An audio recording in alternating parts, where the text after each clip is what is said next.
shake your booties for black girl nerds. I'm Jonita Davis from Black Girl Nerds. Oh, you're Jonita. I read your review. You did? What'd you think? Oh, lady, that was off the hook. That was fantastic. Well, I mean, you've had but you you had have this trauma thing going through. I know, right? I mean, Crazy. was that intentional from the beginning? Well, that's what they wrote. Yeah. I mean, that was what they sent me. It wasn't.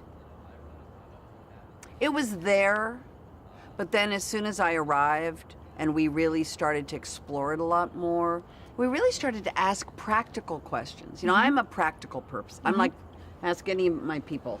I am practical. I'm no nonsense, very practical. And I really started to explore really what happened to Laurie Strode. Yeah. What happened to her? Like, walk me through what happened on November 1st, 1978. The day after. She went to school. Maybe not the first, the second. She had stitches in her arm. She went back to school, but you see, she left school an idealistic. 2 days before, she was spouting philosophy. She was probably going to go to Smith or Brown. She was very much on her way. She was a dreamer. She was a romantic. I wish I had you all alone, just the two of us.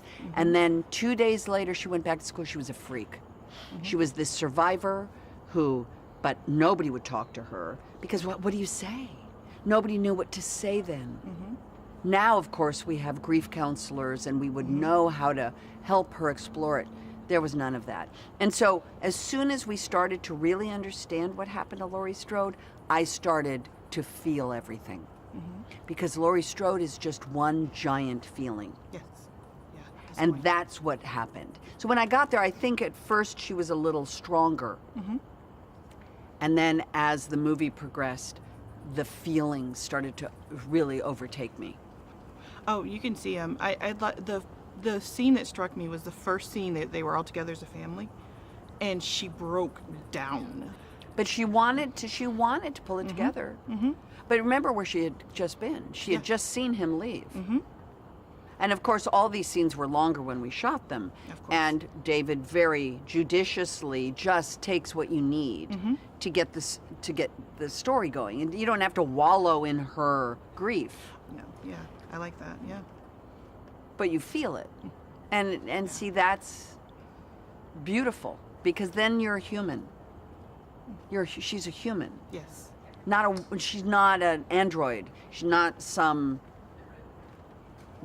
badass. Do you know what I mean? She's human. And from her humanity comes her resolve. From her resolve comes her power. Right. And you feel it. And you feel it. Yes. And you feel her take back the narrative. But she's not militant. She's wounded. And there's a very big difference. How do you think the fans are going to take this new look for Laurie Strode?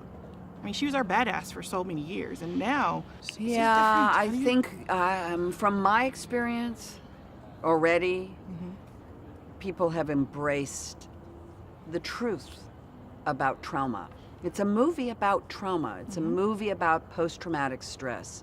It's a movie about how trauma affects generations. Yes, it's not just one person. And we know that, of course, from the Holocaust, and we've studied how that trauma has sort of generationally affected and infected family members forever. And we have the examination in our movie of how the trauma that happened to Laurie Strode 40 years ago has affected her daughter and then her granddaughter. And we love it, and we love it. Better shake your booties for black girl nerds.